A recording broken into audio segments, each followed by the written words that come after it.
Today is February 2nd, 2008. We're at the home of Mr. Alan Hall at his house in Greeley, Colorado. My name is Brad Hoops. I'm the interviewer for the Northern Colorado Veterans History Project. Welcome, Mr. Hall, and thank you for participating today. You're welcome. Let's start out, if we could. Tell us a little bit about yourself, your date of birth, where you were born, a little bit about your family. Well, I was born in Milwaukee, Wisconsin, but I have no memory of ever living there.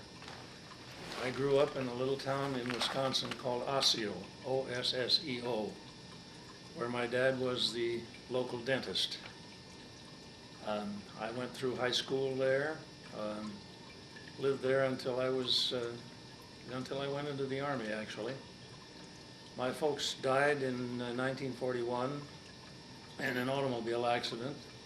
I lived with my guardian, and I refer to them as my foster parents.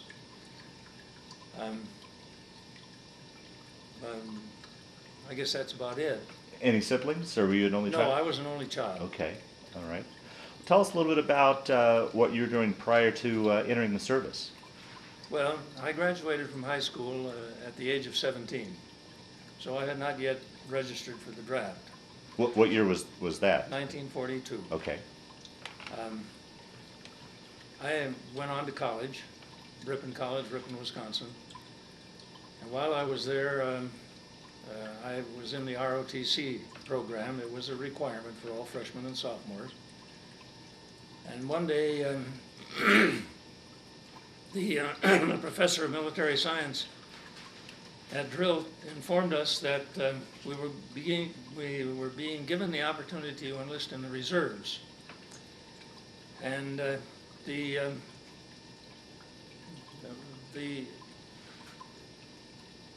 enticement was that by enlisting we would not be drafted and that we would be able to finish our college career.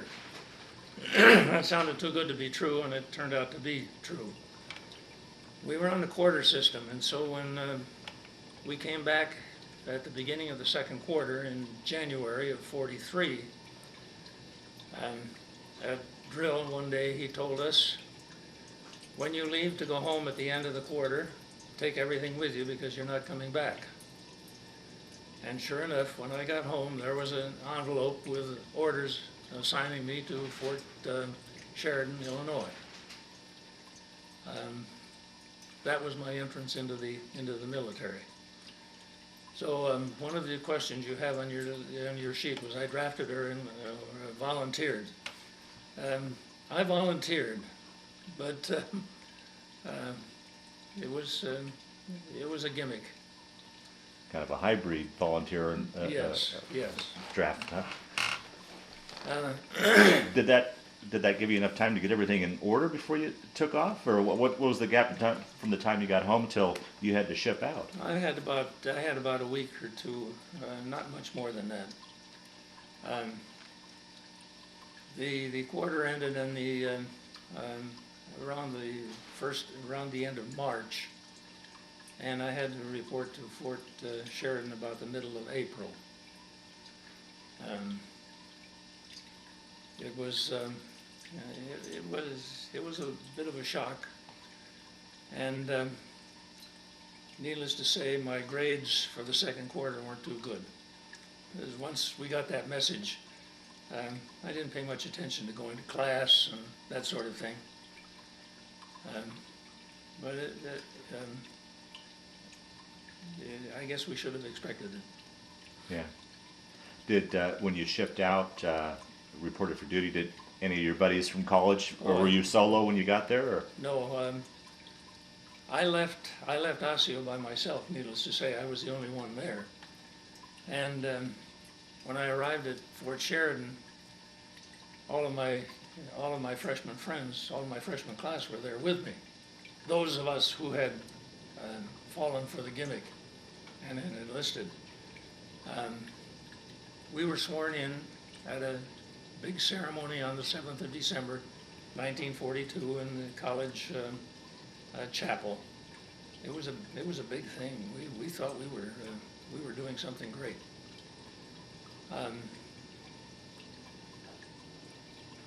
The trip to Fort Sheridan was interesting also. My foster dad and a friend of his took me up to Eau Claire. Excuse me, this is typical of my voice when I want to talk. Took me up to Eau Claire where I could catch the train. There was no train in Osseo. And we're standing there after I'd purchased my ticket, and all of a sudden my guardian stuck his hand out and said, "Well, goodbye, kid. Well, this is it, kid. I hate saying goodbye." And he walked off and left me standing there. I was sort of devastated, you might say. Sure. So the trip to Fort Sheridan was not one of the most pleasant that I've taken. But once I got there and I joined all of my buddies, it was things were fine. But one interesting thing in that enlistment, we were enlisted in the infantry because the ROTC department at Ripon College was an infantry unit. So I expected that I would go to infantry basic training. Well, all of my friends departed slowly to basic training center here, basic training center there, but I didn't. I found myself all alone at Fort Sheridan, until finally my turn came. I was put on a troop train with a bunch of fellows that I had never met before. We got acquainted. We didn't know where we were going, but they were all upset when they found out that I had enlisted in the infantry, because they were sure that they were going to go to the infantry too. We ended up at Shepherd Field, Texas, Air Corps. I took my basic training there, and I passed the physical for air crew, notwithstanding my eyesight. I had also passed the test to become a radio operator. So it was expected that I would go to aerial gunnery school, radio school, and become a gunner on a bomber. I was thrilled by that because I'd always wanted to be in an airplane. Had you ever flown before? No. Yeah. Well, I had taken an orientation trip when I was a kid, but that was about it.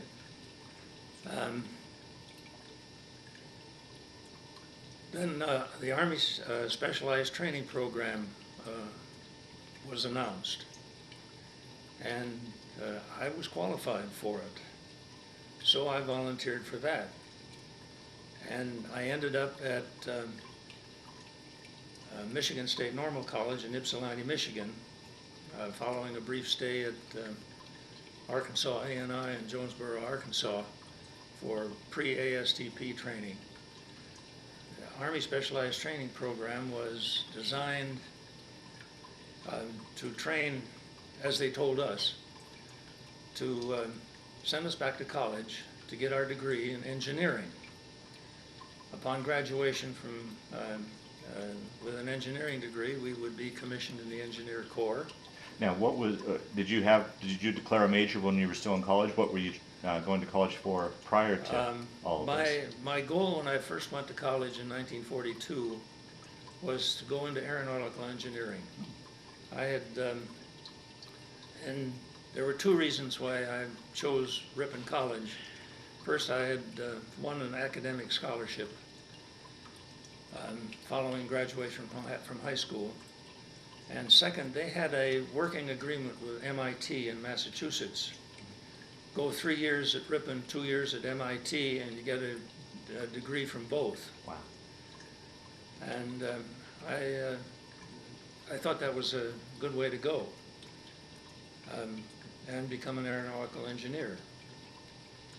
Of course, the Army interfered. So sorry to interrupt there, so you can continue on with your story. Yeah. That's fine.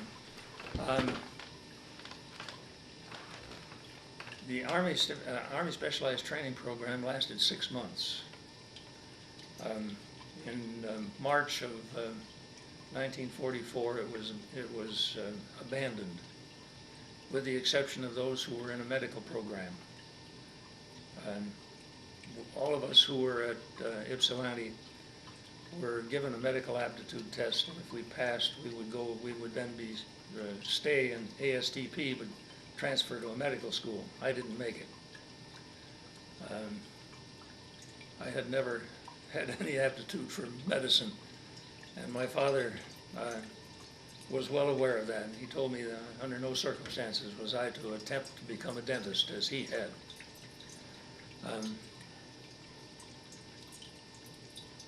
When ASTP ended, we were put on a train, and all of a sudden I found myself at Camp McCoy, Wisconsin, 70 miles from home. I thought that was wonderful. Huh.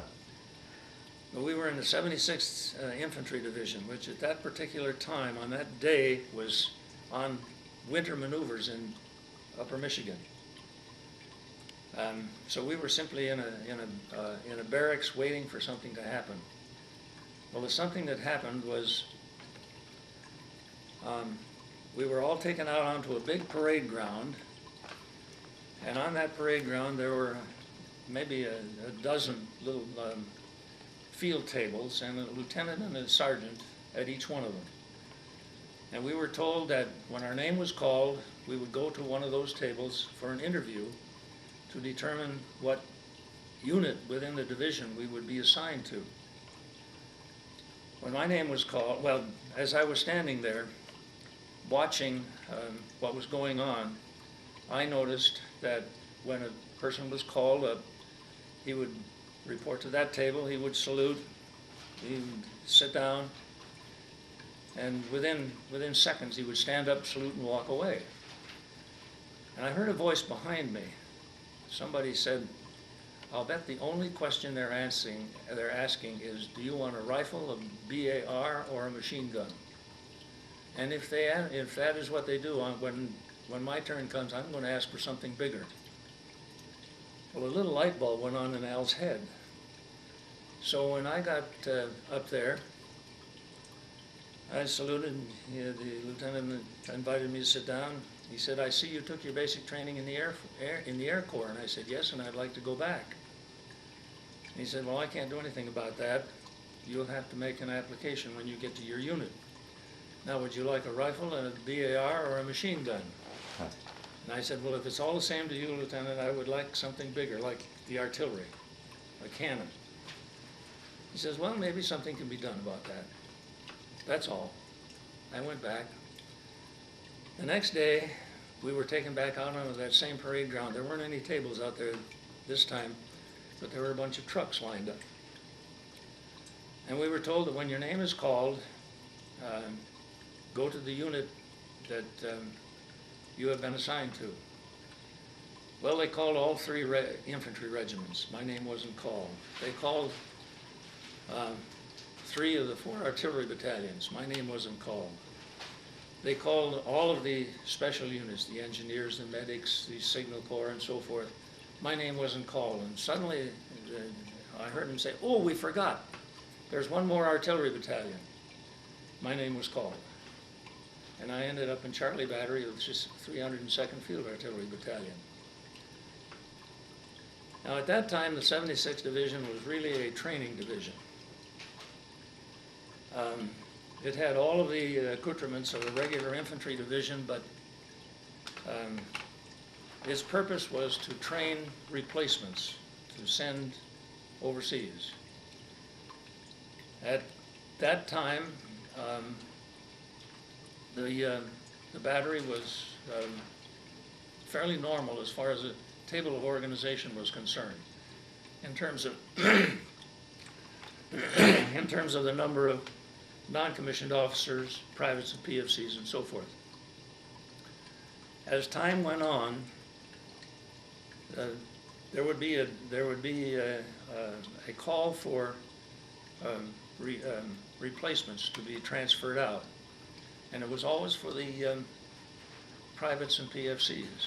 Now, with your college, with some college, were you in as an officer, or were No. you? Okay, No, I was a private. okay. And I stayed a private for a long time. Privates and PFCs were transferred out. And new people would come in, and frequently there would be non-coms in that. It got to the point where there were so few privates and PFCs that the battery commander had to have the first sergeant assign corporals to guard duty as privates and to KP. They didn't like that at all, but if they hadn't, the privates and PFCs that were left in the battery would be on KP one day, guard duty the next, and the next day back on KP. It was fun, but I was trained initially as a cannoneer, and then as a member of the wire team, communications, radio and wire. And when the division was alerted to go overseas, we had a normal complement of non-coms and privates and PFCs, and I went overseas as a switchboard operator. We had a little switchboard in our battery. One of the advantages that I experienced of being in Camp McCoy was that when I could get a pass, I could go home. Right. And I did. Also, I had relatives in Milwaukee. I would go to Milwaukee. That's why you see that one picture of me in uniform in Milwaukee. I visit my uncle and my cousin. But that didn't go over very well with some of the senior non-coms in the battery because they were all from the East, and they couldn't go home. And I think they had it, at times I definitely thought that they made it difficult for me to get passes. And I was not a happy trooper. I did not like some of the non-coms. In fact, I detested them entirely. But now as I look back at it, and after my later career in the military, I came to realize that we had some of the best non-coms in the Army. Is that right? And the reason I say that is because they did not let us goof off. They were on our backs all the time. And as a result, I think we were probably as good a battery, artillery battery, as there was in the Army during World War II. I wrote to one of my sergeants, who I'm sure was not too happy with me during my time with the battery, and told him that. I didn't get an answer. I'm sorry to hear that, but that's life.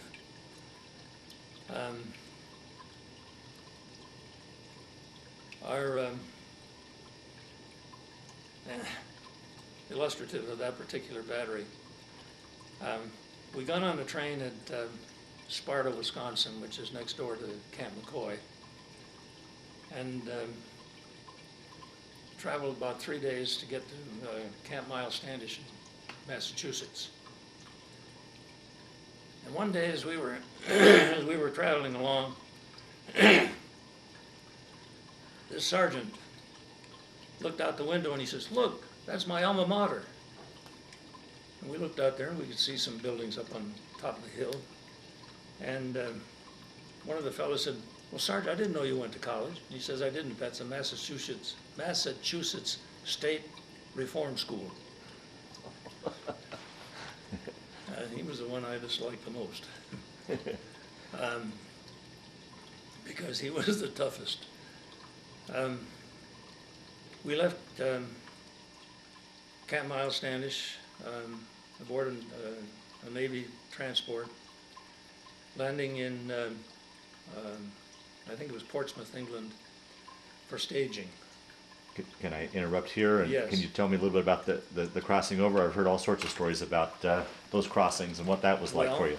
Particularly someone that grew up in the Midwest. And did you get your sea legs and such? Well, our battalion was very fortunate. We loaded a day before the rest of the troops boarded, because we were the working crew. The Navy ran the ship as far as making it run, but we did all of the other things. I'm not sure how it was arranged. I remember that A battery of our battalion was responsible for security. That is, they manned the anti-aircraft guns. But Charlie Battery was the mess hall. And one of the interesting features was the guy who did all of the meat cutting was one of our vehicle mechanics. I was on what was known as dry stores detail. We went down into the hold of the ship to pick up the boxes of whatever it was that was going to be served, and took them to the mess hall. And our cooks did most of the cooking. We had 2 meals a day, except for one day. There had been a lot of dysentery on the ship, and one day there was a special call. All hands gathered around for special rations. And we walked through the mess hall and we got a handful of crackers and cheese. But because of that, I was busy. Okay. I had something to do. Right. And I never suffered what so many of the people experienced of seasickness. Mm-hmm. The living conditions were not the best. Our hold for our battery was down below sea level, way down low in the place. If the place had been torpedoed, we would have drowned. We wouldn't have had a chance to get out. Was there any worries still of U-boats at that time, or I'm sorry? was there still worries of Oh U-boats? yeah, we were in a convoy. Okay. We were in a gee. convoy. We could see freighters on either sides of us. One I remember, you could see on the deck were fighter planes. I don't know what was in the other one. Yeah, we were in a convoy all the way. And one day there was an alert for a submarine, and the Navy guys ran up front, got on their 3-inch howitzer or whatever weapon they had on the bow of the ship, and they told us all, "Go below, go below." Well, go below was fatal. They didn't have much luck getting us to go below. I don't remember how long it was, 8 or 10 days, because convoys are as fast as the slowest ship. Right. We could see the destroyers circling around, but it was boring for the people who didn't have anything to do. And one of the main activities that developed was gambling. On any flat area, there would be a blanket, and they'd be either playing poker or throwing dice. And I walked past one of these one day, and there was this young trooper who was very evangelical, and he was berating them. You were going straight to hell. They were paying him absolutely no attention. He got absolutely no results. But we finally landed in Portsmouth, boarded a train, and ended up in Bournemouth.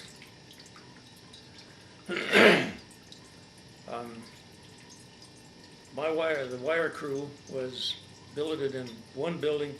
We were in houses, not in barracks, in houses, and the battery was scattered all over the city.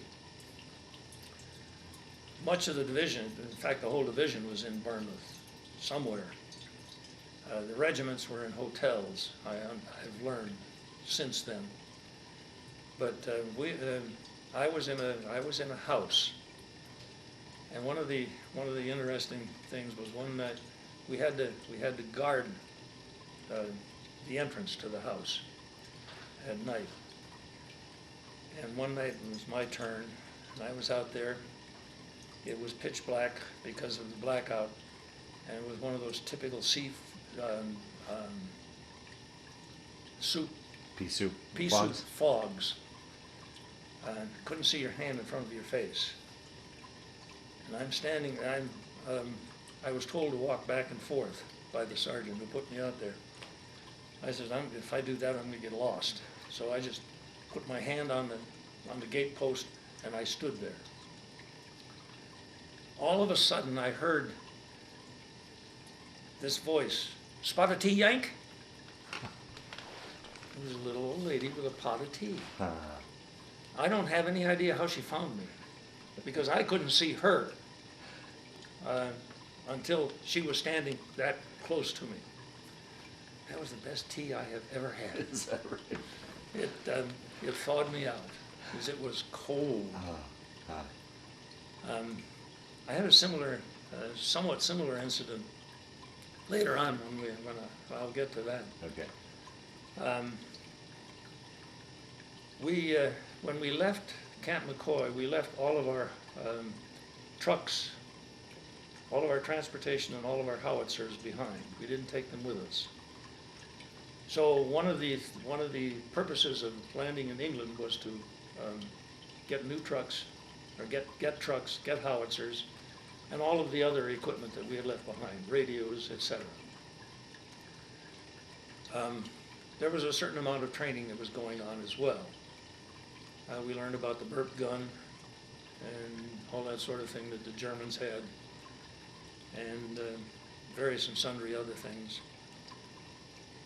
Finally, it was our turn. We went back to Portsmouth and boarded, I'm sure they were LSTs, because they were big enough to put our trucks in hold. Mm-hmm. Some of our trucks were up on the upper deck. Now it was, well, we spent Christmas and New Year's in England, and it was early January, and there was a blizzard coming off. Now, would this be January of '45? Yes. Okay.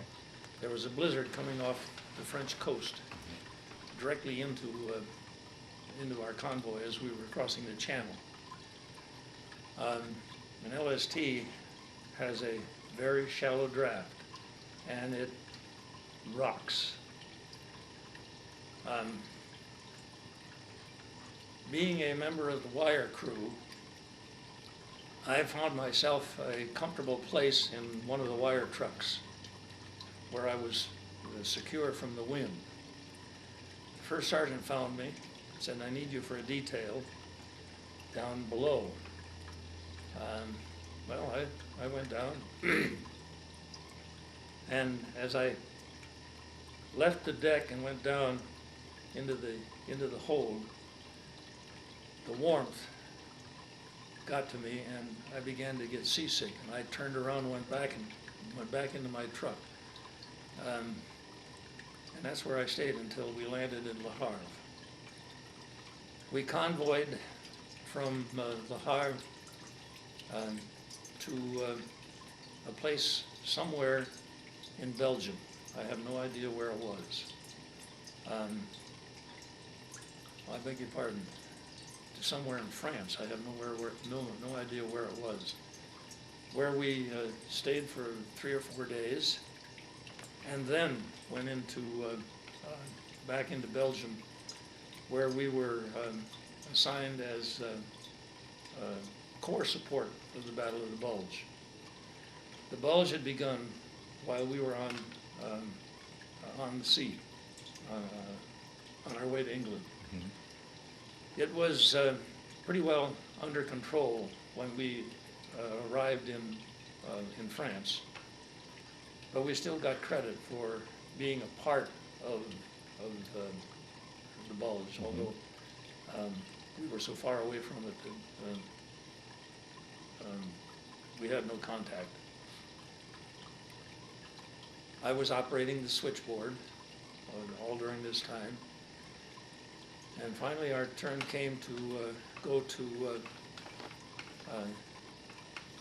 relieve another division, and we ended up, our battery ended up in a town called Herborn, Luxembourg. Now I said there was another incident similar to that one in England. One of our stops as we were convoying across France was in Soissons, and we were billeted in what the Germans had built as a rifle range. It was right in the middle of town, but it had very thick cement walls and a very thick cement background with a lot of dirt in mm-hmm. front of it, so that it was literally impossible for a round to go through, so that they could hold marksmanship training in there without disturbing the community.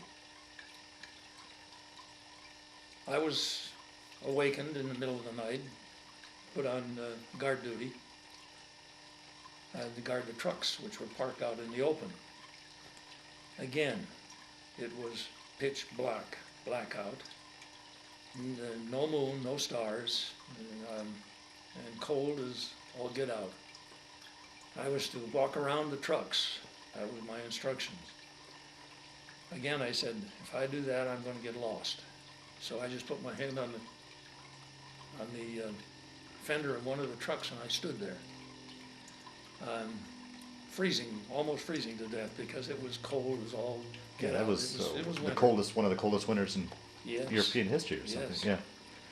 And stayed there until I was relieved. But there wasn't any little old lady who came up with a pot of tea, darn it, or somebody with a spot of brandy. But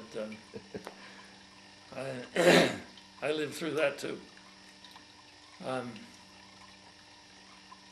During that time in Herborn, I was operating the switchboard for the battery, and I was down in the basement in the house where the battery commander had his office upstairs, and the howitzers were outside.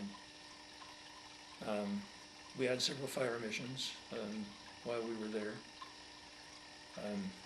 but everything was static until the 5th of February of '45, when the 417th Infantry was attached to the 5th Division and made an assault across the Sauer River into the Siegfried Line. And they were successful, and from that time we kept moving eastward. One of my buddies was a radio operator on a forward observer team. He was wounded, and I was sent up to replace him. And from that time forward, I was with the infantry. Of course, forward observers had the luxury of going back to their artillery battery occasionally, but for the most part, I was with K Company and I Company of the 304th Infantry for the rest of the war. Lived in their infantry conditions. Yes, yes. Now, an artillery forward observer team is made up of 3 people, usually an officer. One of our teams had a sergeant, but my team, I was with him when I was with K Company. But then we got some replacement officers, and there was a shuffling of the teams, and I was assigned to Lieutenant Kerr, a young farmer from Iowa, a really nice guy. an officer and 2 enlisted men. According to the table of organization, one was a driver and one was a radio operator, when in fact we were all walkers. We had a Jeep, but the Jeep was with the company headquarters, and the company headquarters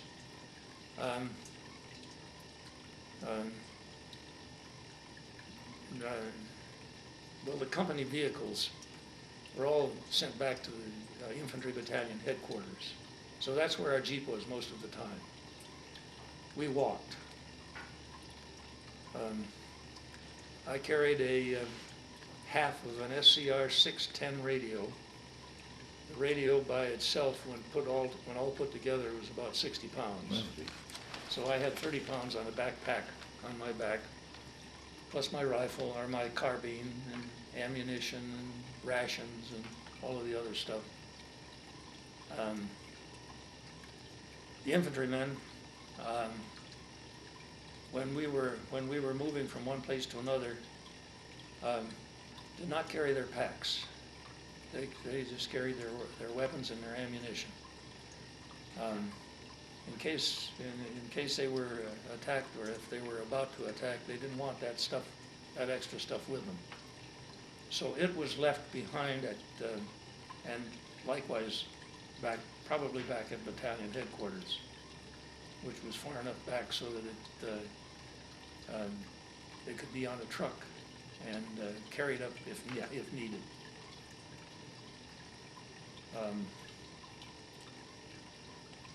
We walked and walked.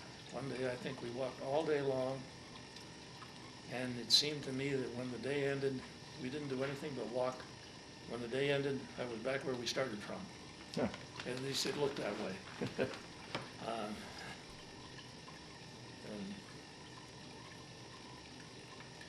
The artillery forward observer, his job is to identify targets and relay that information back to the battalion fire direction center, who would then assign weapons, howitzers to fire at that target. We would identify ourselves by where we were located so that the fire direction center knew where we were by map coordinates. We would identify the target by azimuth from where we were and distance. And then they would, using their plotting boards, they could figure out where the howitzers were back there and hit that target. The first 2 or 3 rounds that are fired by one howitzer, called registration. The idea is to get a bracket, to get 1 round beyond the target, 1 round short of the target, and as close as possible with that bracket. And then you say, you would tell the fire direction center to fire for effect. And hopefully you would get all 4 guns from the battery, depending upon how many other targets they had going at the time. We never got a 4-gun fire for effect. We got 2 guns once, but most of the time it was the same gun that was registering.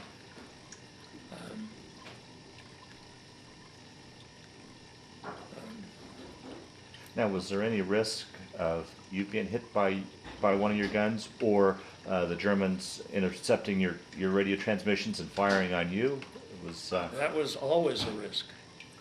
But when we told the fire direction center where we were, we used a code. Oh, okay.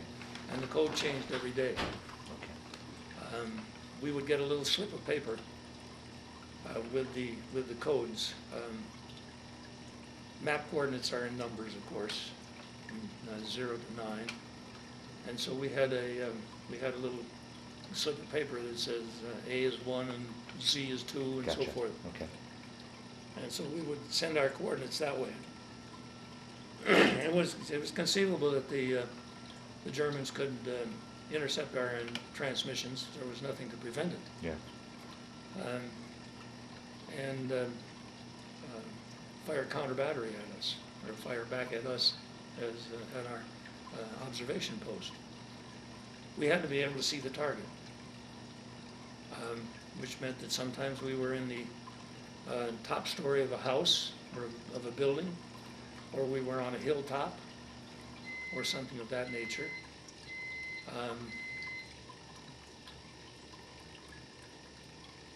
We tried to stay close to the company commander so that if he wanted fire on a certain place, he could tell us and we could do it.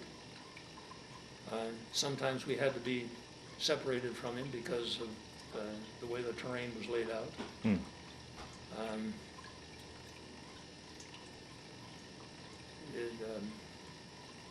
I guess that's just the way it worked.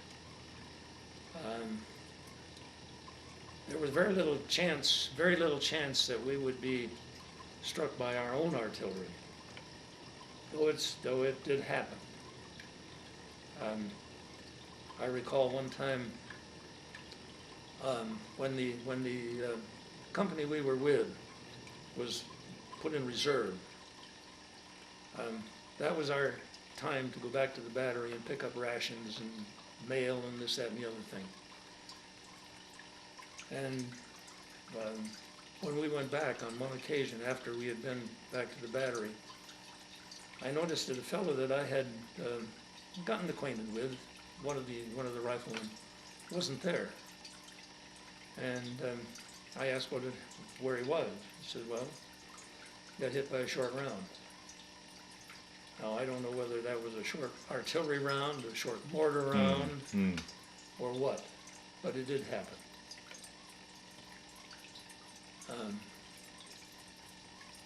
On one time when we were in an observation post in top of the building was hit. Well, again, we don't know who it was, but I had suspicions that it was a chemical mortar battalion that was in the same location, and we had seen them. In fact, I think we had met there before observer, and I think it was one of their rounds, not one of ours. But who knows? At any rate,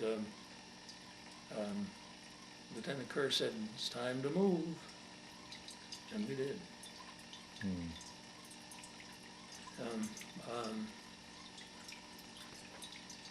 At times, life could be very boring. Yeah, talk a little bit about conditions and one thing that I've always wondered about. I mean, you're in the stress of war, but on top of that, you've got the food probably isn't that good. You're probably not sleeping very well. You talked earlier about the luxury of just getting a shower, all of that playing on top of it. Talk a little bit about that and really how you coped with that and how you got through that. Well,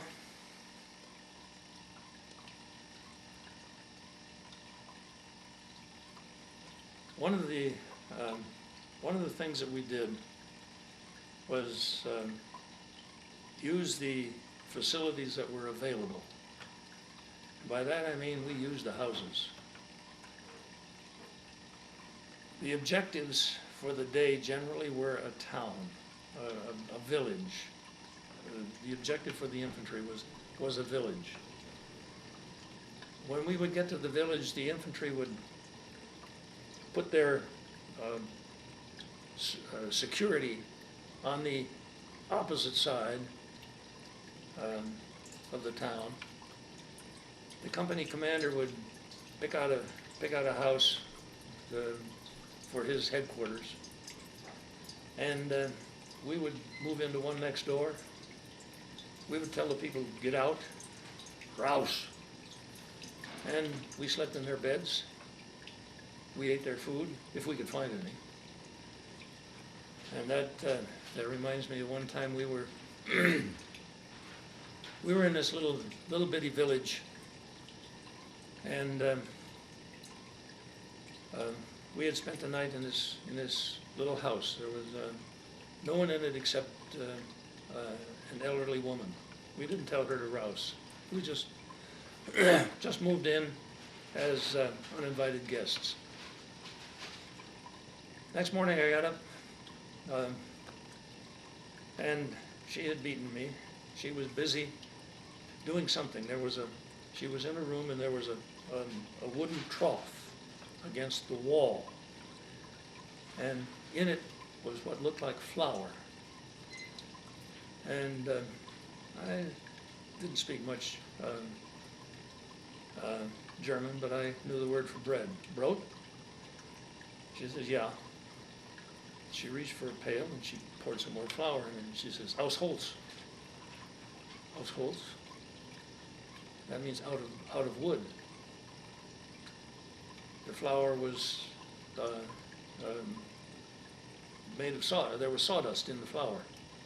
That was the only way they could eat. And there was another interesting. Shortly after that, I looked out the window, and I saw a Jeep coming up the road, and there was a Y in the road right there, and we were in the mouth of that Y, I guess you could call it. Yeah. And this Jeep came up and it screeched to a stop, and the sergeant jumped out and he said, "You go there and you go there." And I stepped out of the house and said, "What are you doing, Sarge?" He said, "And what are you doing here?" I'm taking this village." I said, "Well, we spent a very pleasant night here." They didn't know we were there.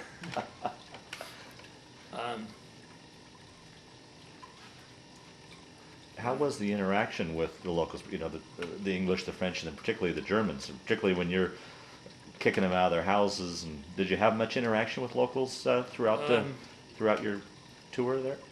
One of the things that I remember distinctly was when we would take a town, the company commander would get a hold of the Burgermeister, and he would inform them. There was a young fellow who spoke German. He would inform them through this interpreter. "I want all of your weapons.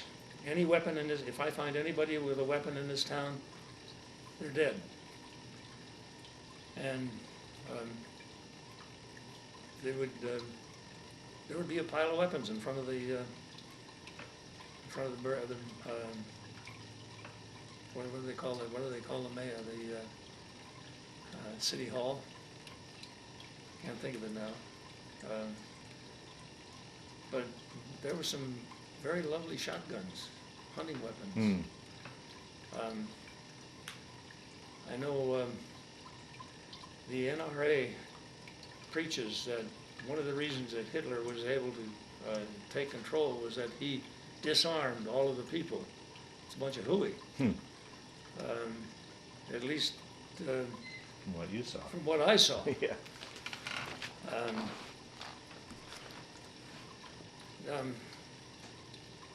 We were not permitted to fraternize. So when we moved into a town, we and took over a house, we told the people they had to get out, and they did, and that was it. Okay. There was a lot of weeping and wailing and gnashing of teeth on their part, but they didn't have much choice. Yeah. They didn't have much choice.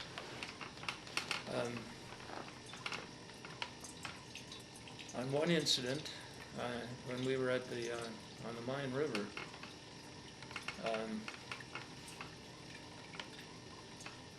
I was approached by someone, by a German, who was saying something about one of the civilians had been wounded by a mortar round, and could I come and help? Well, I didn't know what I could do but follow. And sure enough, it was a young woman who had had a piece of shrapnel in it was either the thigh or the calf, and she wasn't bleeding profusely, but there was some blood. So I quick called the medic, and the medic went in there, and I don't know what he did because I didn't stay around. But I'm sure he treated that wound just like he would treat a wound of anyone else. Mhm. When we were near Bingen, on the mine, on the Rhine, we were in a gas house up on top of a cliff, and down below, on the shoreline were the railroad tracks, and there was a tower of some sort along there. Our mission at that particular time was to prevent the Germans who had been bypassed from crossing the Rhine from the west to the east. And we learned that there were some Germans holed up in that tower. And the company commander sent a squad down there to investigate. And they yelled at them to come out. They refused. So the bazooka man shot around through one of the openings. Well, needless to say, several of those in there were wounded. And they put out the white flag for that, just like the Japanese did after the second atomic bomb. And they brought the wounded up to where we were. And well, they brought all of them up there actually, and the two wounded, one was incapable of walking, and we put him on a litter which we made out of branches because we didn't have one of our own. Put him on my Jeep, and I drove him to the aid station. Hmm. And the doctors took good care of him. We treated the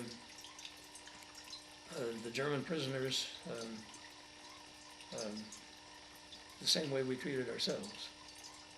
Was there, up to this point, after 3 or 4 years of war, was there any animosity towards the Germans? I mean, were you able to hold that back, or? Well, no.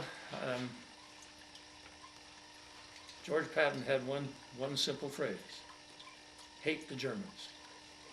That's the only way you're going to learn. That's the only way you're going to feel that it's necessary to kill them. So we hated them. Yes. Yeah. We hated them. Sure. But we treated them as human beings.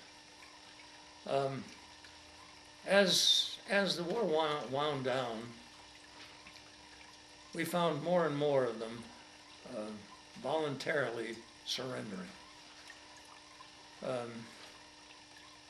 And we had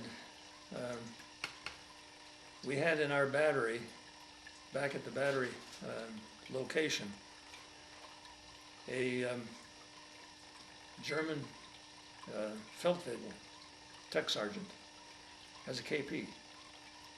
And he was happy as all get out because he was captured by the Americans, and he would do anything for the Americans as long as they didn't give him over to the Russians. It was remarkable. It was remarkable how difficult it was for the American Army to cross from Omaha Beach to Germany, because we could not capture any Germans who had ever fought against the Americans. They all fought against the Russians. At least that's what they said. That was their way. Saying, we didn't fight against you, so take good care of us. Yeah, okay. That was, gotcha. See, Yeah. yeah.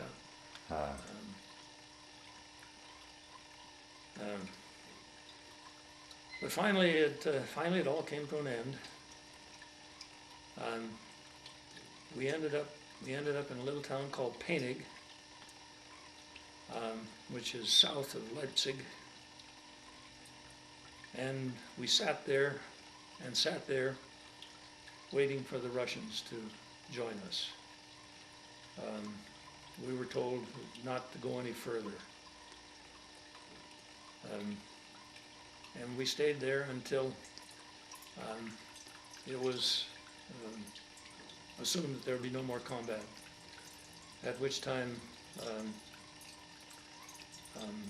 our forward observer team went back to the battery, and we stayed there.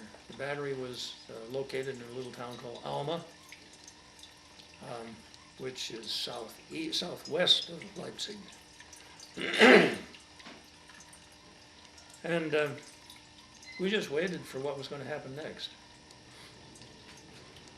One of the interesting events, though, while we were in Alma, was one day the first sergeant called every one of us who had an official driver's license, Army driver's license, and he put us in trucks, and he took us to battalion headquarters, where we met all of the trucks from all of the other batteries, and we were put in a convoy, and we went up to, it was either Leipzig or Halle, because it was one of the two.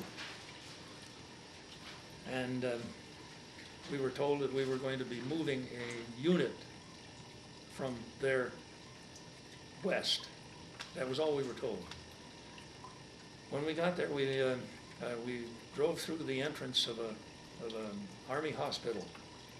And as we drove in, a hospital non-com jumped on the running board and told Mattingly and myself, the driver, and myself as assistant driver, where to go.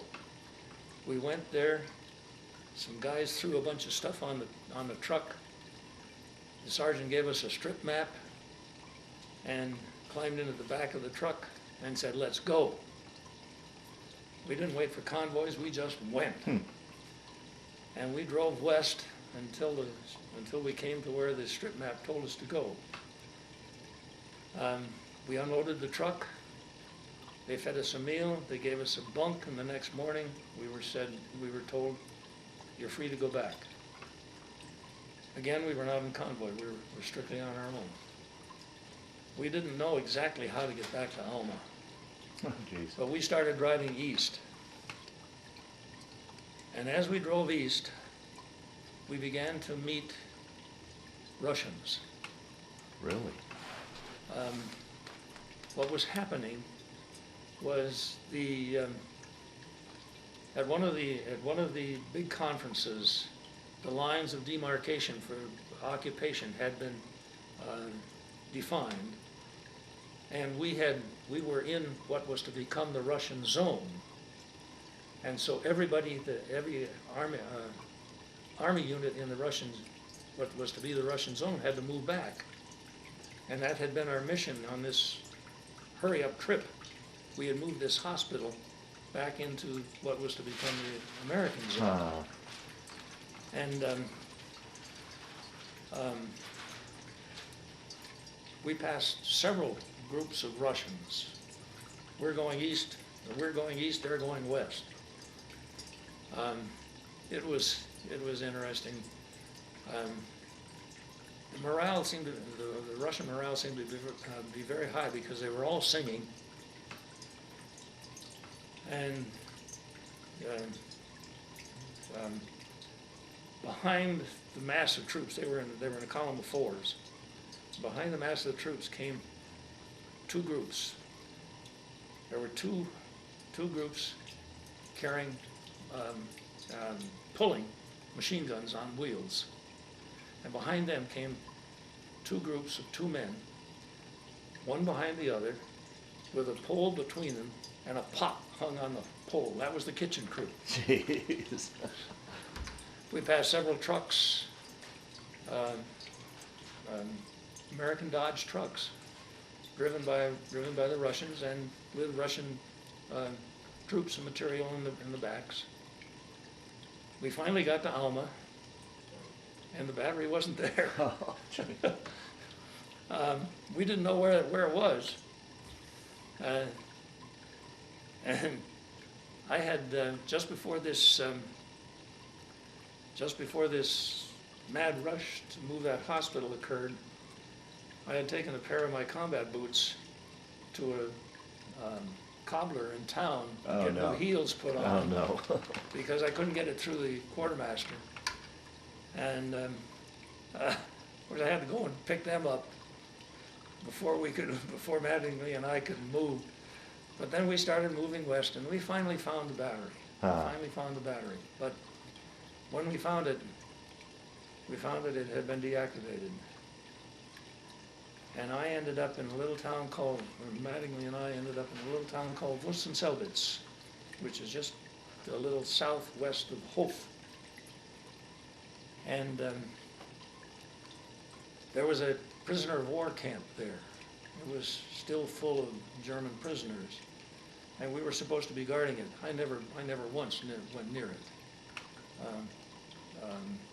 There were, I don't know who was in charge of it, but I think I was assigned to officially I was assigned to an artillery battery from the 31st Infantry Division. But I never saw the battery commander. Huh. I never saw any of the sergeants. I saw the mess hall. That was about it.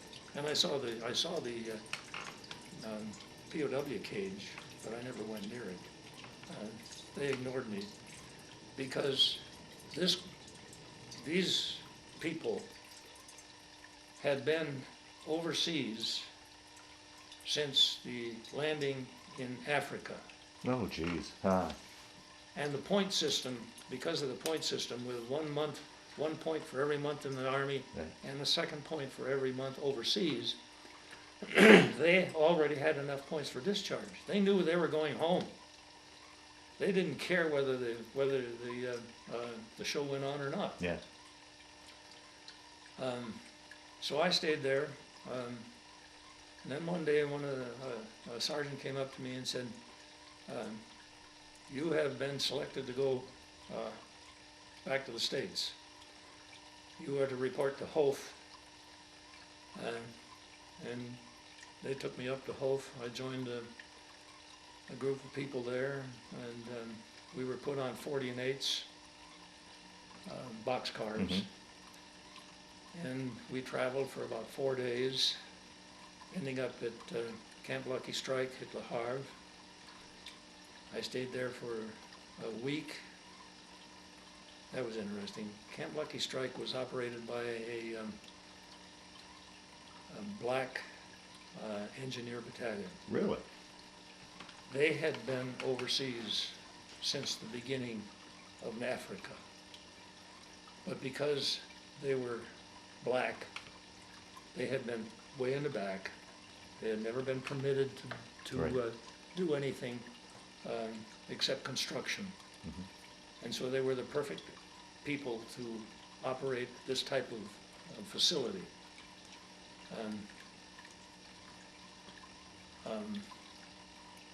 There were some powerful poker games and powerful dice games going on there. I didn't get into any of them because the amount of money on that blanket was more. Well, it was a lot. Yeah. Yeah. Um, Can I interrupt you real quick Yes. and just ask a question? Do you remember where you were and what you were thinking when you heard that Germany had surrendered and the feeling that you'd made it through the war? You remember that at all? well, And then we'll go back to Camp yeah. Lucky Strike. I was in this little town of Painting, and we got the word that it was over and that that it was done. There was a feeling of relief, but on the other hand, those of us who, when the point system came out, those of us who did not have enough points to be discharged knew that we were eligible to go to the Pacific. Yeah. So it really wasn't over. Gotcha. It was just a break. Yeah. So I went to Camp Lucky Strike. From Lucky Strike, I went to a staging area in the Salisbury Plains, a British Army camp. That was dismal. I was sleeping on a straw mattress. From there I went to Liverpool to board a ship that was to take me home. It was the Walter E. Ranger, something like that, Wagner. It was an old Liberty ship built by Kaiser to carry sugar. It had been converted to carry troops. There weren't too many of us, maybe a couple hundred. It was slow. One day, we didn't have anything to do, so several of us played poker on the gun deck, on the gun port. They had removed the weapon that had been in that gun port. We played poker, penny ante stuff. But one day as we were sitting there, we saw this white thing on the horizon behind us. Didn't pay any attention to it. Looked back later and it was bigger. It kept getting bigger. Pretty soon it passed us. It was a sailing ship. I suppose that it was motor driven, but it had a sail up. And before the day was over, it had disappeared over the eastern horizon, or the western horizon. That's how slow this this Liberty ship was. But we ended up in Camp Miles Standish.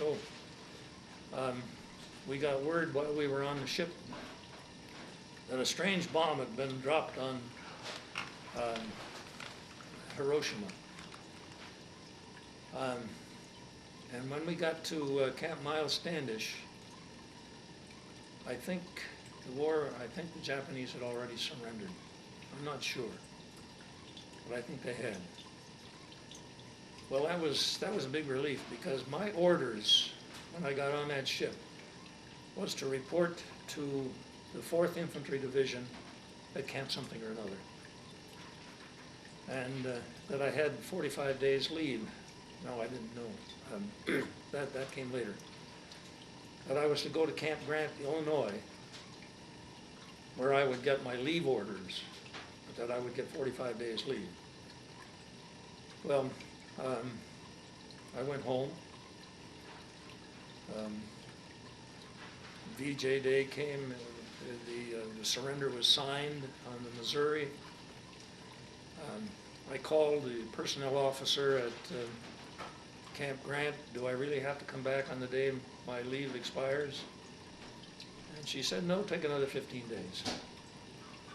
So I took another 15 days, and I came back to Camp Grant, and that would have been the end of September, early October.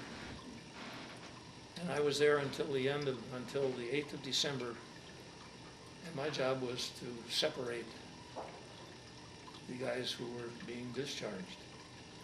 Camp Grant, Illinois was a separation center. Okay. And I was working in the separation center. On the 8th of December, it was my turn, and I went home.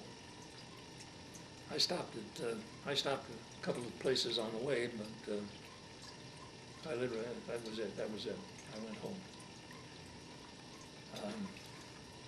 How was that transition for all those years now, military transitioning back to civilian life over a period of time? Was that? Well, it was a mixture. At that particular time, it was literally impossible to buy a white shirt. You couldn't buy a pair of slacks. You couldn't buy a pair of shoes. The civilian economy was all military at that time. Yeah. So I lived in my uniform. I wore my uniform for the, or I wore the uniform clothes. Yeah, right. But while I was at Camp Grant, I knew that I was going to be getting out in December. I didn't know exactly when, but that December was definitely.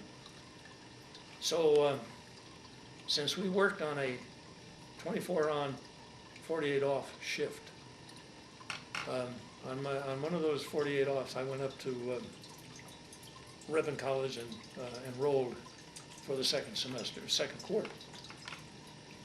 I had taken the second quarter before, but I wanted to take it over because that news that I wasn't Exactly, yeah. I wasn't going to do anything. I didn't have very good grades. I wanted to take it over to remedy that. And so I knew when I got out of the Army what I was going to do, where I was going to do it, and that the GI Bill was going to pay my way. Mm-hmm. So the transition was not difficult at all. Okay. The only thing was I didn't take ROTC the first 2 years. But the second two I did. Because during the break between my sophomore and junior year, Mary Lou and I were married. And the Now, 27... did you know her prior to leaving No, overseas? no, You met her? I met her at college Oh, when okay. I came back after the war. Okay. The $27 a month that you got for being in the ROTC advanced program wasn't much, but it helped. Yeah. And it meant that we had just a little bit more. And Mary Lou, of course, worked. She got her PhD, putting hubby through degree during my last 2 years of college. Through the ROTC, I was offered a direct commission into the regular Army. And comparing the other offers I received for employment, that sounded the best. Mm-hmm. Mm-hmm. So I went back into the Army as a second lieutenant, retired as a major 17 years later. Mm. And that's World War II.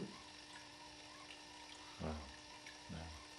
Looking back on it now, we'll start to wind down the interview. How do you think that period of your life, the war experience, affected your life or played into your overall life? Or did it? I can probably illustrate that best by that first year of going back to college. I was taking the same math courses that I had taken before. There was a young fellow in there who began as a freshman at the beginning of the school year because he was too young for the draft and had never been in the military. He got straight A's that first quarter. The second quarter, he got straight C's. The third quarter, he was invited not to come back. He got straight F's.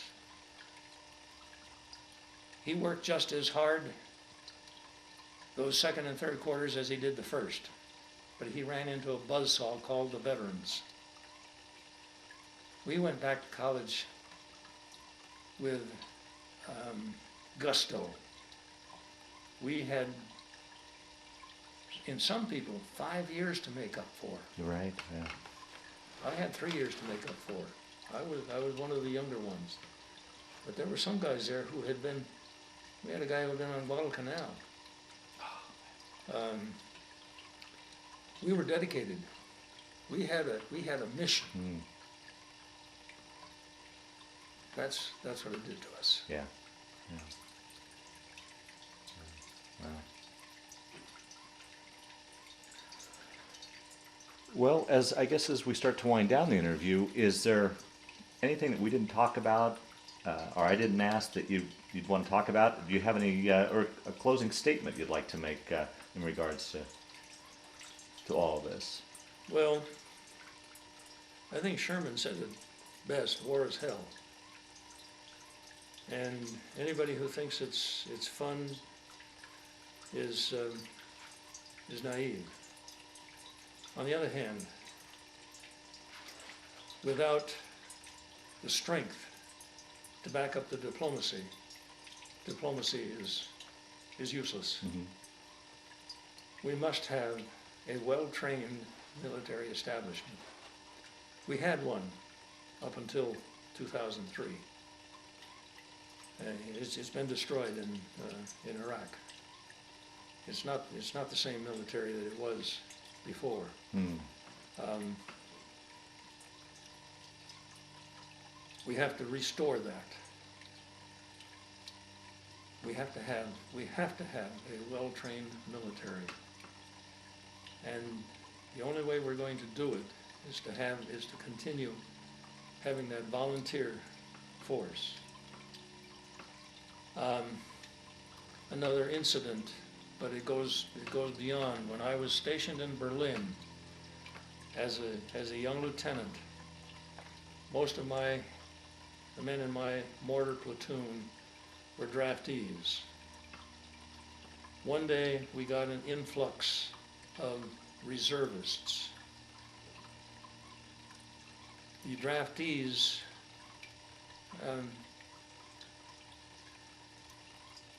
in large part were not very well educated. These reservists were. The difference was palatable. Hmm. We need an educated army. We need a well-trained army, military, not just Right, army. right. And without it, we will be the third-class nation that we should be. Yeah. So, I guess that's my closing statement. Okay. Well, I want to thank you very much for your time telling your story today. More importantly, though, I want to thank you for your service to our country. You're welcome. This our initial interview, we realized talking here that there was quite a bit left out that we wanted to add. So here's a supplement to the original interview. Let's talk a little bit about some of the things we talked about after the interview that we felt like we needed to add. I know from my end of things, one question that I always asked that I forgot to ask was, how did you cope during this time? Was there fear? Were you fearful? And if so, how did you deal with that? How did you, alluding to an earlier question, on top of the fact that you were at times in very tough physical conditions as far as food and sleeping conditions and probably lack of sleep, the fact that you had the stress of war on top of that. And you talked about how you coped through that, how you made it through that, and the fear factor.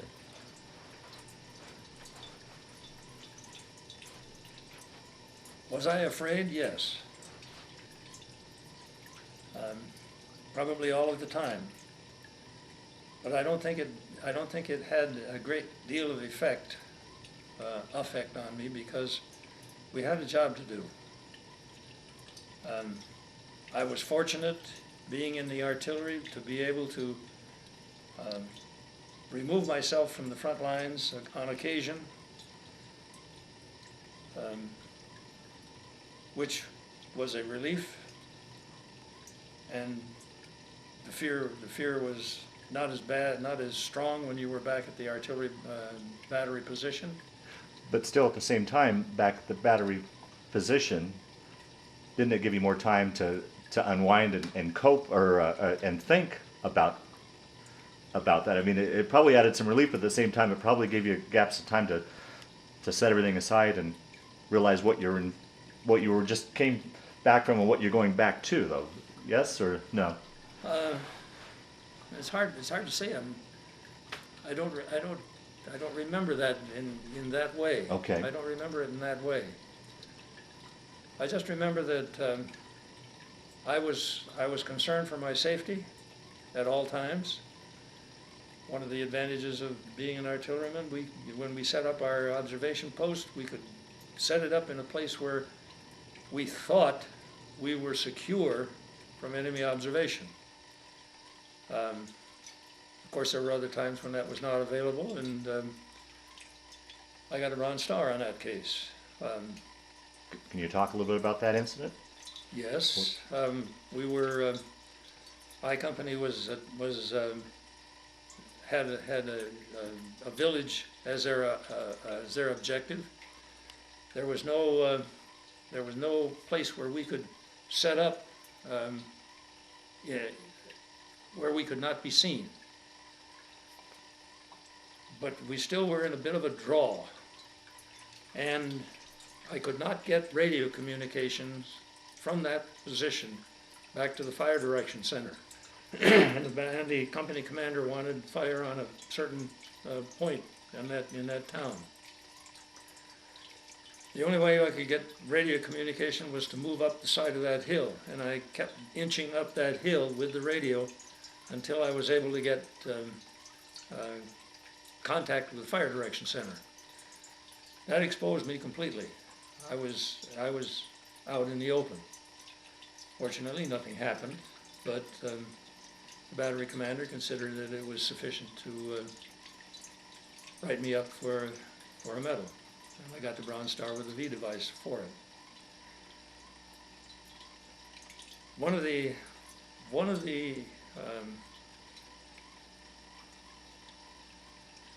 things that has to be in the mind of the people who are in those positions is that there is a job that has to be done, and it can't be done any other way.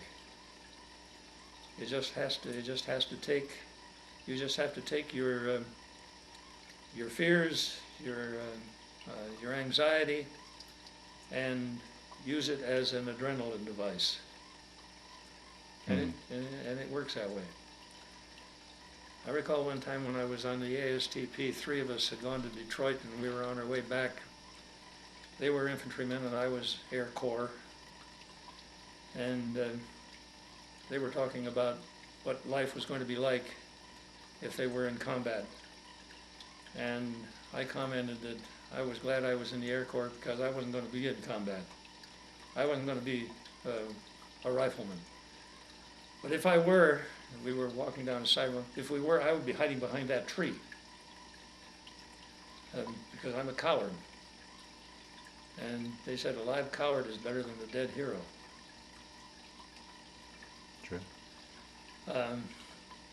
Not necessarily, but there's a point there.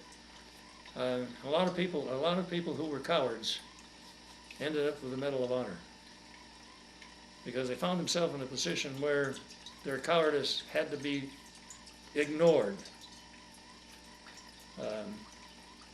and they performed marvelously as a result. So yes, we were afraid, but we had a job to do, and we did it. Do you think you spoke earlier about how you didn't really care for the non-coms that were training you back in the States, but that you felt like, as you look back on it now, you were the best trained, one of the best trained units. Do you think that training helped you as well? Yes, it did. Yes, it did. Yes, it did. I recall I'm going back now to basic training at Shepherd Field, Texas. One of our trainers was an ex-Marine, Nisi, Oriental background, and I don't know his history, but he was similar in being very tough. Bayonet training. He's out there demonstrating the various moves of the bayonet without the scabbard on it. And all of a sudden he's doing a long blast right at my throat.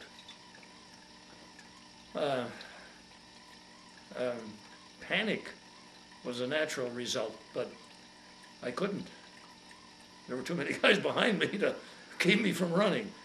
But that's the type of training that we got. We didn't have very much bayonet training in the artillery, needless to say. Yeah. But we had training in what we were supposed to do and how we would do it if the infantry line was broken and the enemy was approaching our battery position. Right. We knew what to do because those non-coms made sure we knew what to do. And I was telling you a story of another incident. We were talking about getting enough sleep, and I told you that when we were in a village, we would occupy a house. But we weren't always in a village. Sometimes we had to sleep on the ground or on a floor or whatever was available. And that reminded me of one incident where the three of us were in a building, but it was not a home, it was a commercial building. And our bed was the floor. And the three of us had no blankets. All we had was the clothes we were wearing and our ponchos. So we laid a poncho on the floor, and we used another poncho over us. Now, a poncho is a rubber raincoat, so to speak. I was in the middle. I was warm on both sides, but I couldn't turn over. And so I didn't get any sleep that night. I was warm, but I had bed sores. Huh. And that, there was more to that particular incident also, because I Company had been put in reserve. The other two companies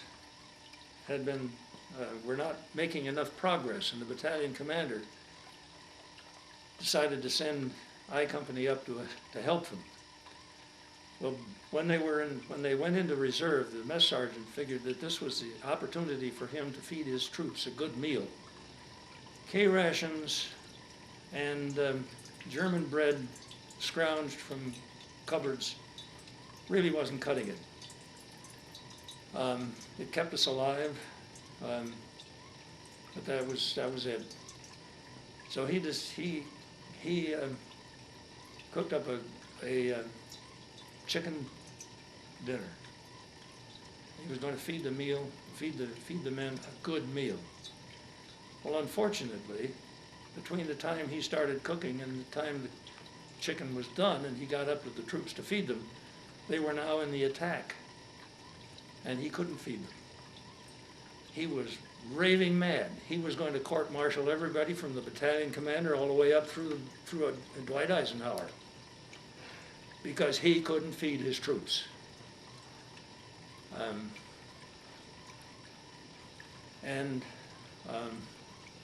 As Lieutenant Curran, Fred Waters, and myself were lying on that floor, we heard two loud explosions.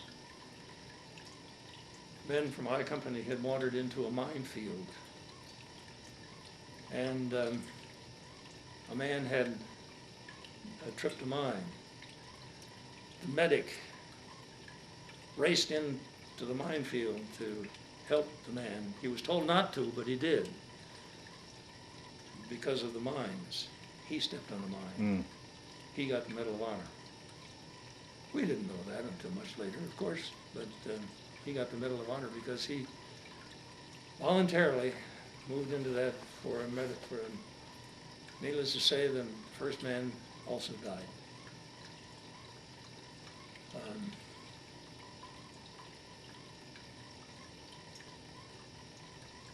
They say that the officers plan the army, or plan the war. It's the non-coms that win it, because they train the men that they lead. And if they don't, the men that they lead are in trouble.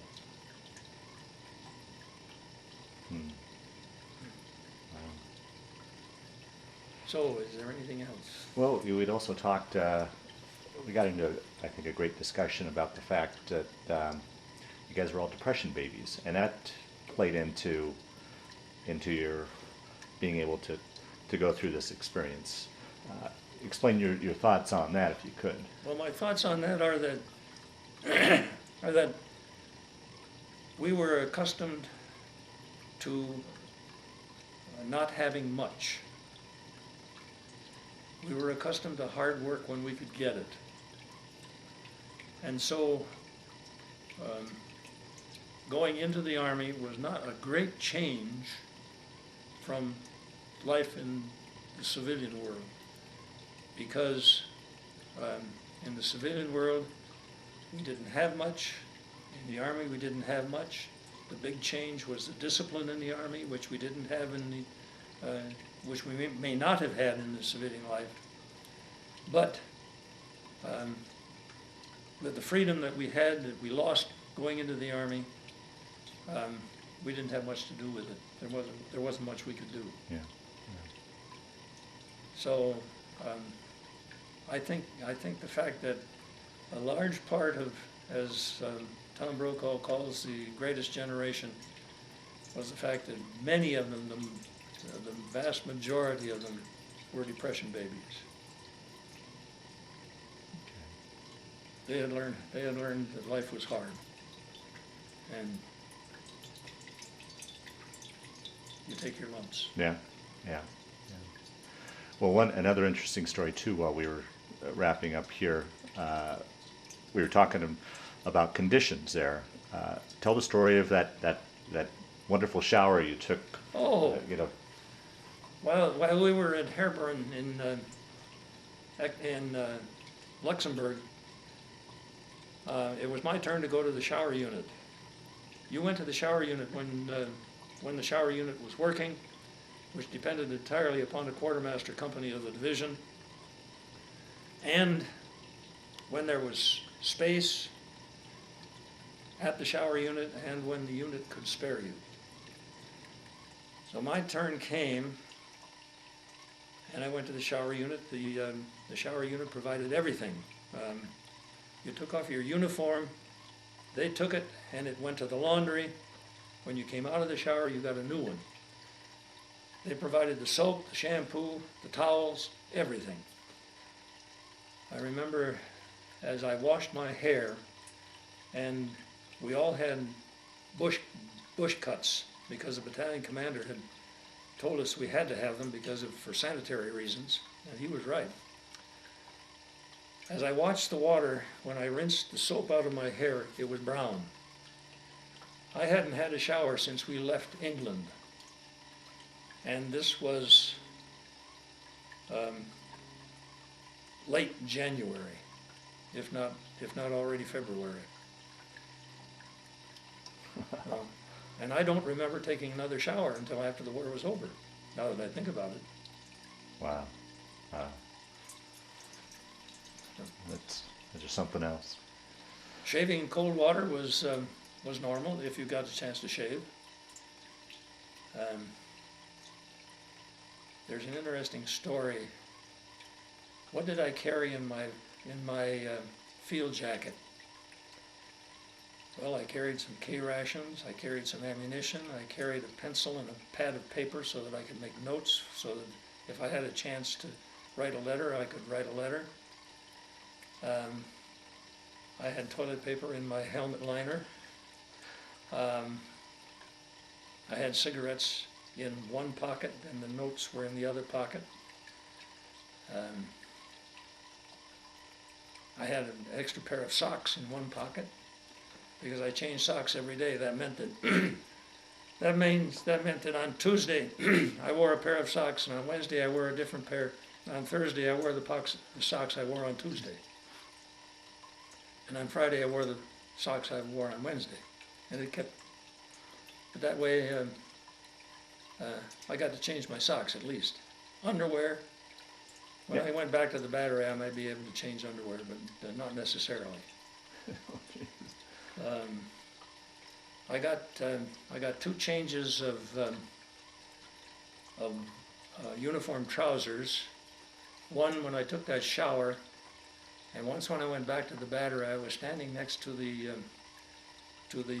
little stove that was heating the room in the battery commander's office, and I stood too close to it, and suddenly I realized that there was smoke coming up, and I had burned a hole in the back of my trousers. I got a new pair of trousers. Other than that, I had the same shirt all the way through. During the winter months, I know a lot of it, initially a lot of people didn't have winter gear. Were you guys supplied with the winter gear, or how did you survive that cold winter?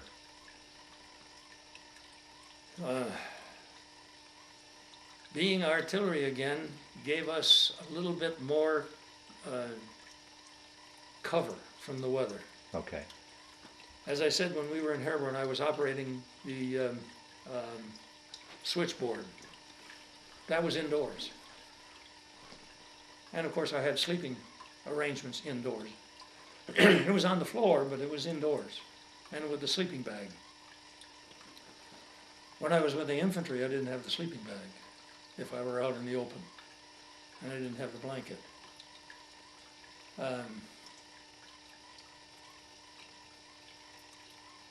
We did not have overcoats. They were taken away from us because they were excess baggage. And that, I remember on one case, I was near a group of German POWs who had just surrendered. And I overheard one of them complaining bitterly about, in German, which I understood enough to know what he was saying, was that he was very unhappy with those American soldiers because they had taken his overcoat from him. The Germans were smart in that regard. They let their men keep their overcoats. But they had, you've probably seen pictures of French soldiers during World War I, when they had overcoats and they had those pinned back. Well, the Germans did the same thing. They pinned them back. And the reason for that was that if they had to run, they could pin them back and run. And the overcoat wouldn't, our overcoats didn't have that facility. So they took them away from us.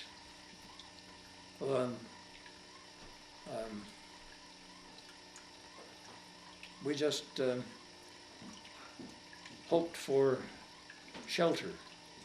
And as I said, being in the artillery, we had shelter where the infantry sometimes did not.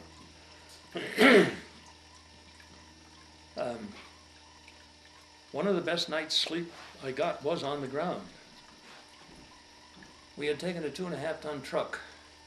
There were 3 of us. I don't remember now why we were going there nor what we were supposed to do when we got there, but it was dark. It was getting dark, and we weren't supposed to leave that spot. The battery hadn't joined us, so the only thing we could do was lay down and go to sleep. We took the tarp from that truck and slept under it. It was the only night I slept on the ground that I was definitely warm, and I got a good night's sleep. But normally when you slept on the ground, the cold from the ground comes up, and it goes through the blankets even if you've got them. It goes through the sleeping bag even if you've got them. And we're not talking high-tech clothing and sleeping bags we've got today. Yeah. No. I've read a lot about World War II, and one of the things that I remember reading was that the Army was totally unprepared. The military was unprepared in every respect of the word, and that's why it took so long before Army units got into action. And the first action, of course, as far as Europe was concerned, was in North Africa, and the reason that the North Africans or the Americans were treated so badly was because they were untrained. And Eisenhower knew that. Eisenhower objected to the attack, to the invasion of North Africa, but he was overruled by Churchill's getting to Roosevelt and saying, "That's the way." Churchill's strategy was to nickel and dime the Germans around the periphery. It was Marshall and Eisenhower who argued the only way to beat the Germans is to attack them on their ground. And the only way we can do that is to invade France. But Churchill got to Roosevelt, and Roosevelt said, "Let's go to North Africa." By the time, Churchill got to Roosevelt and said, let's go up through Italy. By that time, however, Roosevelt was beginning to see the light. And when it came to, should we attack Normandy or should we continue fighting in Italy, Roosevelt said, forget Italy, we're going into France. And by that time, 3 out of 4 soldiers in the army, in the war, were American. And Churchill knew he was outvoted. But if he'd gotten his way, we would never have landed in Normandy in 1945. It would have been much later, if at all. Yeah, yeah.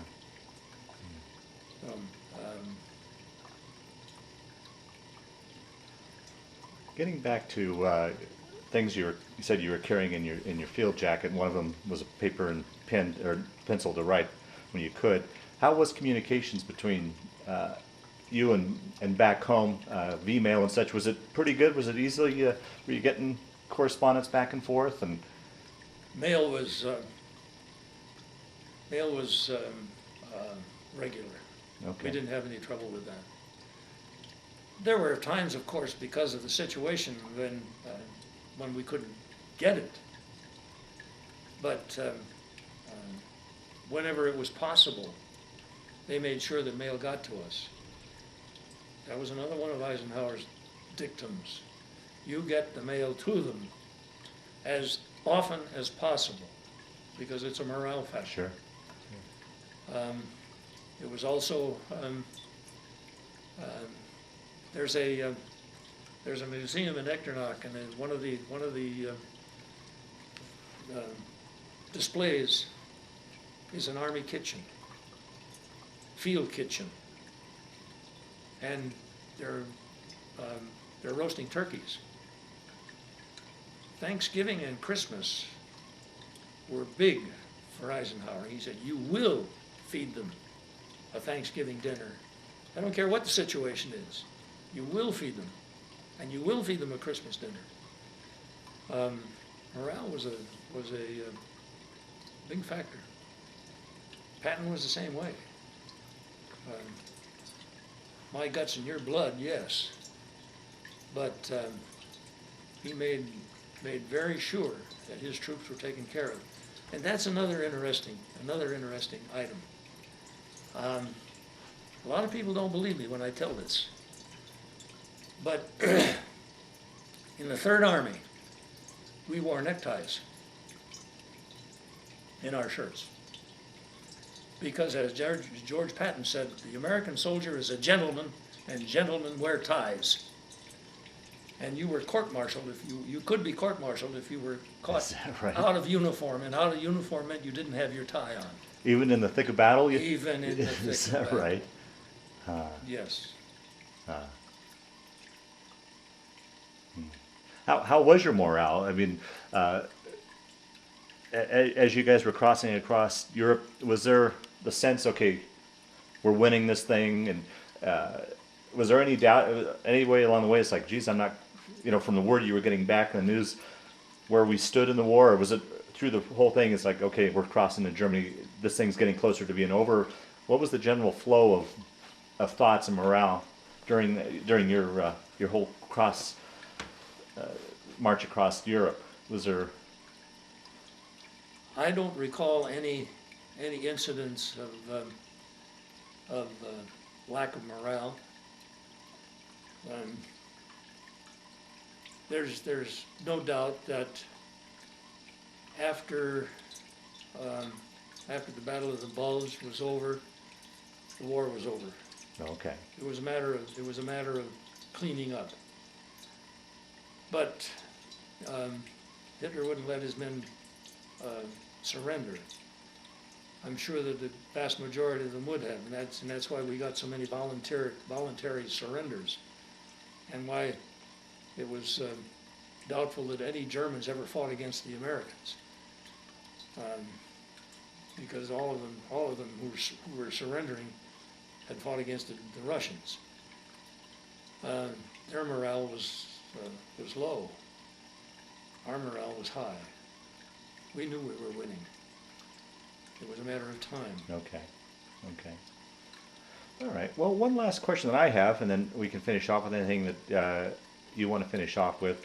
After the war, and particularly as you went on to be have a career in the military, did you have a chance after the war to go back to the various spots that you had served during the war and seen the contrast of difference? Maybe talk a little bit about what you saw as you marched across, physically what it looked like, and talk a little bit about if you had the ability to revisit some of these places that you served during the war. And the second part to this question: did you keep in any sort of contact or join any sort of groups after the war to this day with men you served with? And we'll close her up from there. Yeah. Destruction was rampant. As I said, we ended up in Echternach before we actually moved into Germany. I mean Luxembourg. Echternach is the capital city. I got a day off to go to Echternach. It was in ruins, totally in ruins, and that was typical all the way across. Even particularly in France, as we journeyed across, and again, as I was on the train going up to Camp Lucky Strike, I could see where villages had been literally eliminated from the scene as Germans attempted to defend, and the only way that the Allies could capture that town was to destroy it with artillery. I went back to Germany in 1950 in the Army. Much of the destruction had been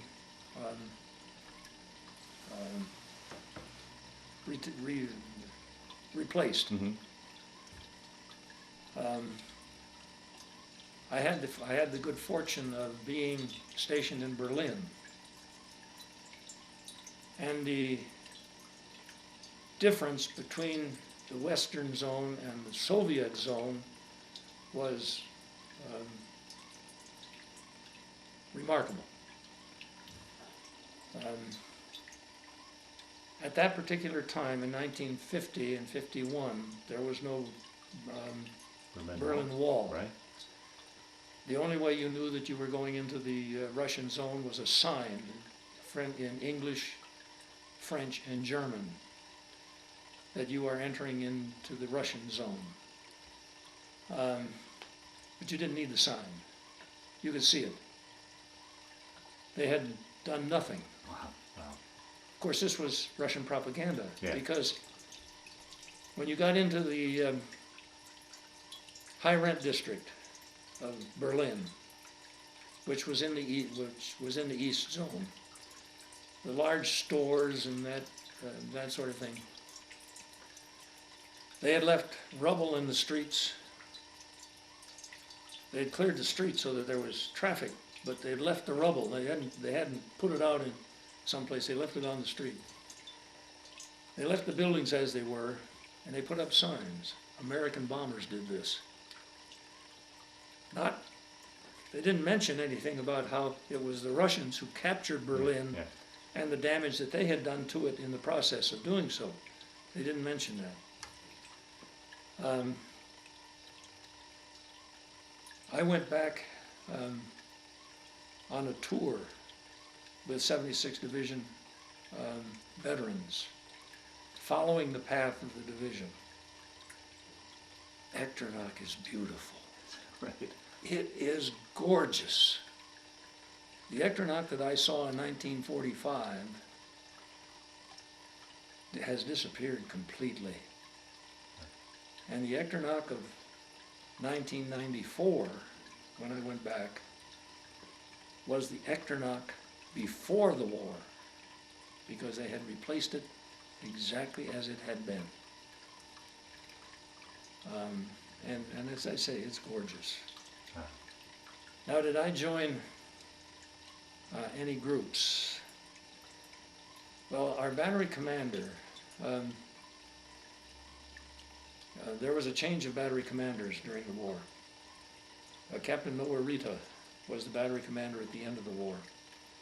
He made it a personal policy to keep in touch with each of us.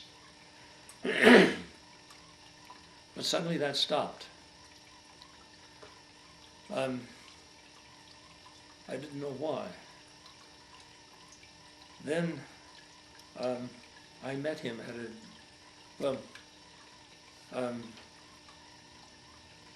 I'm an Episcopal priest. One day, one of the ladies in the congregation said, "I won't be at church for the next 2 Sundays. My husband and I are going to our division reunion." I hadn't been to a division reunion. I did some looking around, and I finally found Captain Noah Rita's latest address, and I wrote to it, telling him that I would like to meet with some of the guys. Has there ever been a reunion of the 302nd Field Artillery Battalion? At least Charlie Battery? And I got a nice letter back from him. It says, "There's been a reunion of the division every year since 1947. Where have you been?" Well, I was in the Army. And the reason that his contact with us had stopped was because when the war was over, instead of getting a separation, he stayed in the reserves. And when Korea came up, he was yanked up and he was sent to Korea. And he ended up commanding an artillery battalion. And he said, "I just didn't have time." And when I got back from Korea, I couldn't find my notes where you guys were. So I didn't start up again. But then, since there were division reunions, I guess he didn't feel it was necessary as well. But I went to, I've been to several division reunions. And the first one I went to, there were about 7 or 8 of us from the battalion. Captain Noah Rita and I were the only ones from Charlie Battery. As time went on, the numbers from the battalion decreased, until finally I was the only one there. Now, there was a reunion last October, and it was to be the final reunion. There would never be another one, because so few people were coming that they couldn't afford it. And I'm 83. I'm one of the youngsters. Yeah, right. That was interesting. At that first reunion I went to, I ran into Captain Noah Rita. And I introduced myself. He got out of a taxi cab as I was walking down the street. I saw him. I recognized him immediately, and I went up and shook his hand and said, "Captain Noah Rita." He said, "Colonel." And I said, "I'm Al Hall. I was in Charlie Battery." "Oh, you were one of the younger ones." Yeah. He hadn't recognized me until I told him who I was.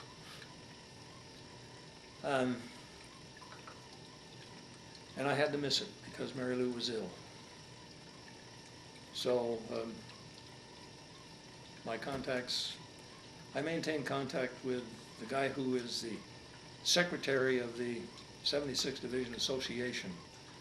The division became a division in the reserves and was located in Connecticut. And this gentleman was an engineer and in the reserves and a member of the division staff. And he's retired from his civilian job, he's retired from the reserves, but he still maintains his role as secretary of the division association. We've got a lot of money, and it's there's going to be some necessity of doing what's necessary with it, but there won't be another reunion. Some of the men that were in the battery communicated with me at one time or another. Others have not. Yeah. I've not seen or heard anything from them. And I guess that's normal. Sure.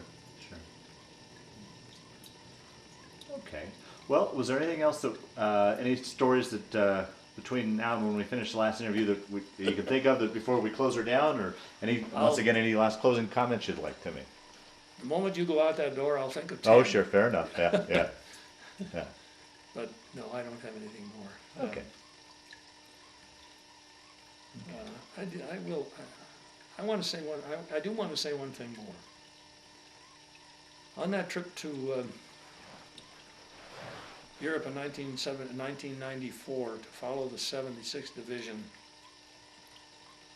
path, we started in England, where we had been in England, staging, and then went to La Harre. And since we were at La Harre, the tour people thought it would be a good idea if we went to Omaha Beach. I'm going to tear up. Yeah, I do too. Looking at that beach, standing on that beach, there's no way that they could have succeeded, but they did. And the reason they did was, as I have read, within the first hour of that invasion, all of the officers in those regiments were dead. They had no officer leadership. They had sergeants, though, and they had corporals, and they had privates. And those guys just took the initiative to find a way to get out from under that fire. And it was a privates and corporals and sergeants war. And I compared that to the German army. Their men were scared to death of their officers. They wouldn't do anything without an officer permission or order. If they had been invading, they would never have succeeded because they didn't have the initiative. Right. And that's probably another thing that goes along with most of us being depression babies. We knew how to take care of ourselves. We had to. Yeah. There wasn't anybody else who was taking care of us. Hoover certainly wasn't doing it.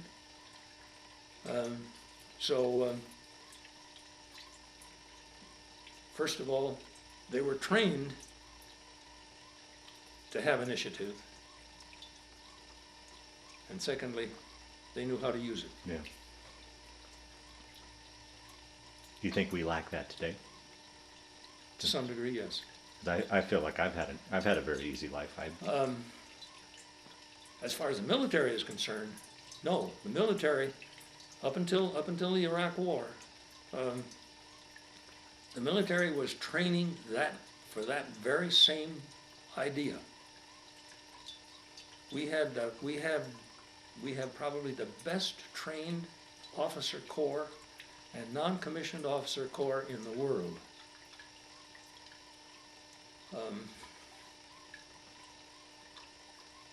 And it's because they are well trained themselves.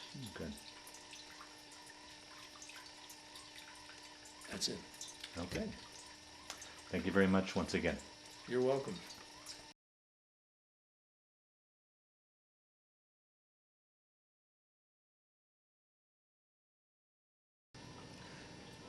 Well, these are my insignia of being in the Army and in the artillery during World War II.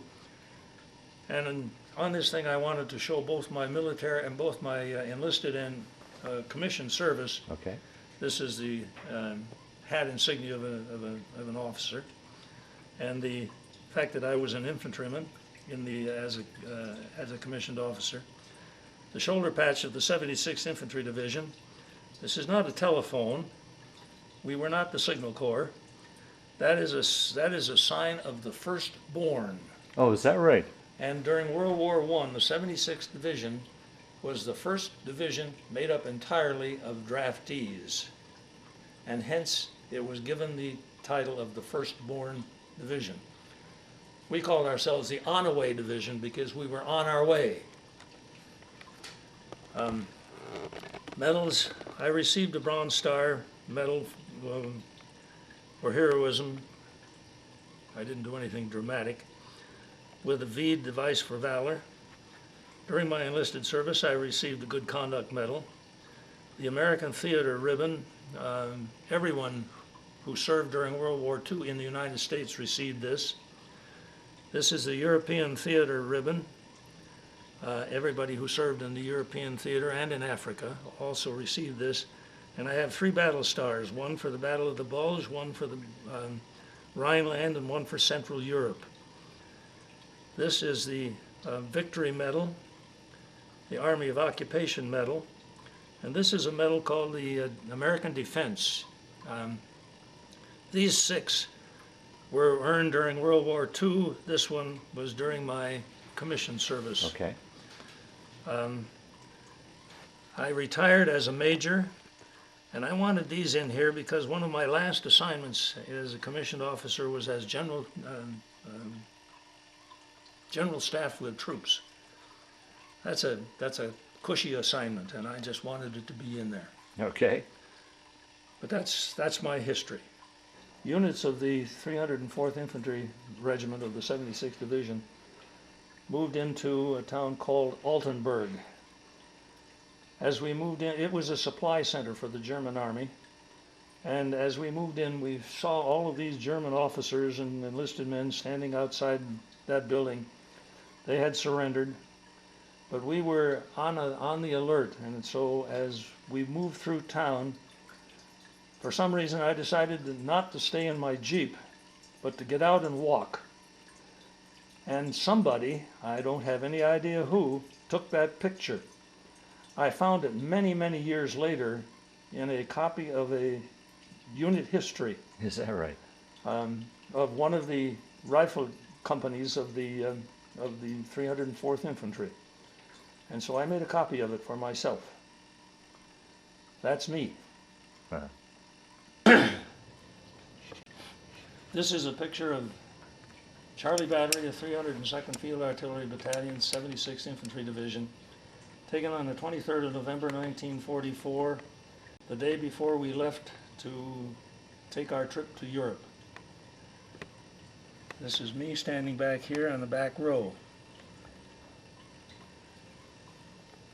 Captain Crummy, the battery commander, Lieutenant Conroy, the battery exec, Lieutenant Supley, I forget this, Lieutenant Plandowski, and I forget this gentleman's name, Sergeant Zielinski, the first sergeant, Sergeant Bozar, the mess sergeant, Sergeant Bartley, the chief of firing battery, and the 3 sergeants in charge of the other 3 howitzers, Sergeant Supley, or Sergeant, I forget his name, he's a supply sergeant. One of the best batteries in the U.S. Army.